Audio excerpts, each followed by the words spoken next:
Got it. So you feel like when someone is going with the right intentions, then if there's a need to go into these other places from an Avodah Zarah perspective, it's okay as long as someone's intention is right. But what's the risk? The risk is that someone would walk into a class, not know, and take everything the teacher is offering.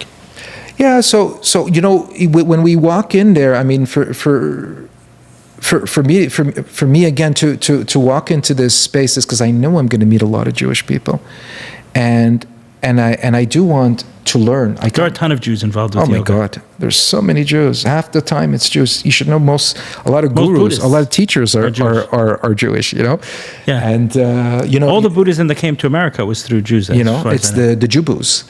That's what they call them, the Jubus, and the Jews had a.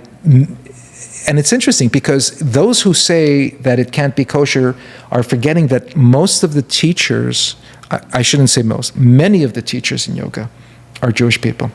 Many of the Buddhists are Jewish teachers.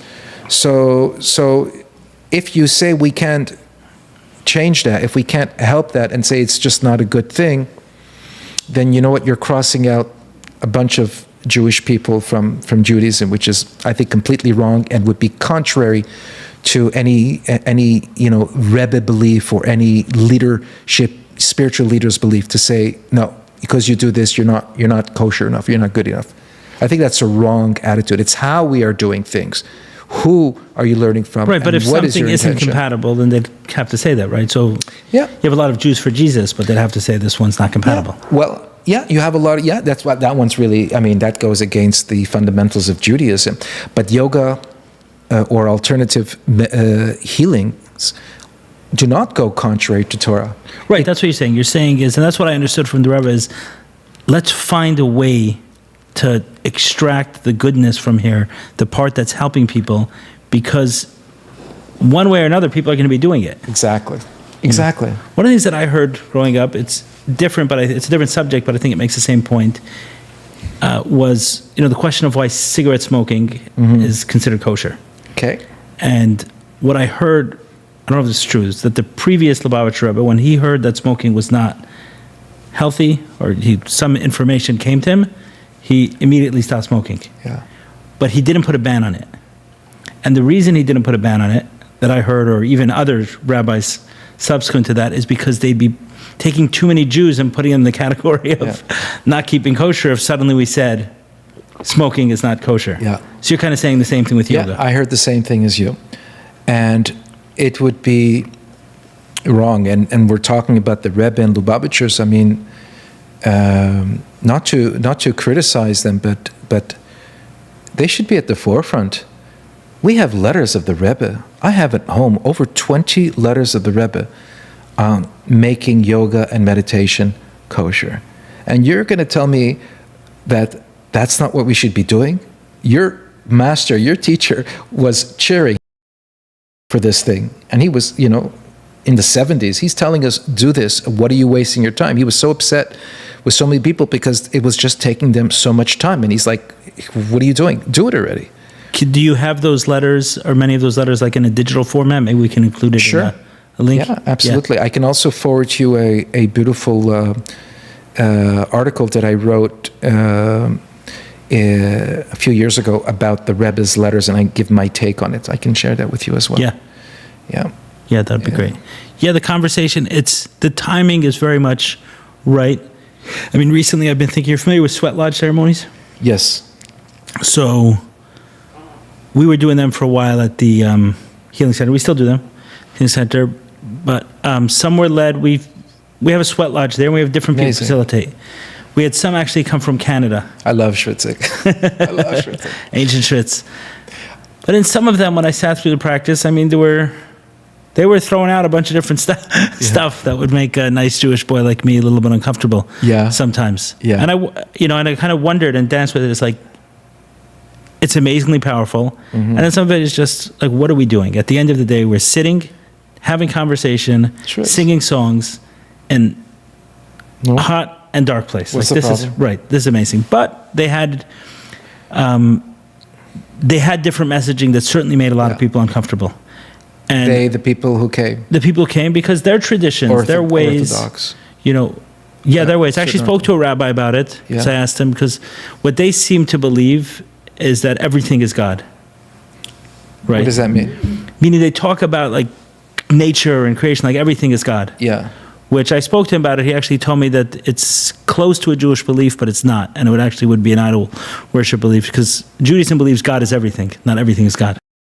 I think they both work. They both mean the same Go ahead. thing. Everything is God and God is everything. It's like But the way he was saying it, meaning in order to say everything is God, you have to take the totality of everything. yeah. Right? You can't say this is God. Yeah. You have to take the totality of everything. But go ahead. everything is God. I mean, it's like, in Chassidus, they talk about memale kol almin and misabib kol almin. Okay. It's the same. It's just different forms of the way Hey, God I'm just here- spreads his wings. I'm just here. He fills the space or he surrounds the space. Or you're going to say iturata dilatata, iturata dileela, awakening from above, awakening from below. All of these concepts are to say God comes from here, God comes from here, God comes like this, God comes from here. I had someone address an amazing... But he wasn't coming from a standpoint, just so you understand, this particular rabbi who I was speaking to is very supportive of these, of people finding healing in this way. He would recommend it to a sibling of his who was struggling and say, hey, I think that this would be good for you. So he's looking more to find a way. But over here, when I was talking about the sweat lodges, at the end where we concluded from it was, but do you need this guy to run it, or can you find a Jewish person who can run it? Okay. And we could, and which is similar to what you're doing with yoga, who can get that information and then bring it out in a way that wouldn't make anyone uncomfortable. And in this case, it is possible. Yeah. Meaning we have an individual, it is possible. So we didn't, Absolutely. the conversations kind of ended there because, okay, you have a solution. You don't need me to go to the end of the earth to figure out how to make it work with these guys. We can find another way that's acceptable. But the reason I'm saying this is because these conversations, like you're sitting down in this chair, the timing is good because these are front of mind. Yeah. Oh, 3 months ago, I was shutting these conversations off pretty much. It's like, yay. Yeah. Yeah, I'm happy. I'm happy that it's the right timing. And apparently, Alex Russell reached out to you guys, my son-in-law, like a year ago. He was just revealing to me. Oh, really? I didn't know. And then look at that. And a seed was planted, and then we didn't know when we were going to meet, but then we ended up meeting. Beautiful. I was going to say another thing very important in the yoga is that people are misinformed and confused, thinking that the yoga postures like the salutations is a form of worshiping the sun, for example. I don't know if you've ever heard of that before. Yeah, because isn't there like not a pose, but a series that's sun salutations? Yeah, which we're actually going to be doing tonight. Okay. There was never a movement of salutations or movement of yoga postures towards any of the gods of India. It's a false thing. It's not a religious thing. The only thing that you will find in India is you will find ashrams and sacred spaces, chanting, meditating, incense offerings, but you will not find anybody moving their bodies to a deity, to a god or something. It doesn't exist. So for anyone to say, you can't do these postures, you can't do this because that is not kosher. I get people telling me, that you can't do, but this you could do. Like, like the sun salutation you can't do. So you're saying there are people who just started naming a sequence by this name? They did name them. Most of the yoga postures exist less than 200 years. They're not thousands of years old. They're not. People think that it's 5,000-year-old practice. It's not. 5,000-year-old word, yoga, that's true. It's in the Vedas.